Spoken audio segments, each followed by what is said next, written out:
రోజా పూలై పూయాలి, పులకించి కొమ్మల్లో ఆ కోయిల పాటలు పాడాలి.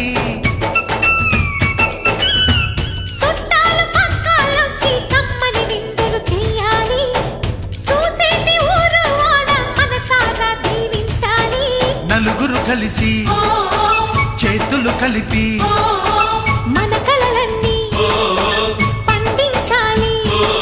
ఒక చోట పుట్టని కోడళ్ళు అయ్యారు అమ్మకే కూతుళ్ళు. త్వరలోని ముద్దుగా పుడతారు ఈ తాత పోలికల మనవళ్ళు. ఈ సంతోషాలు సరదాలే మా పండుగలు.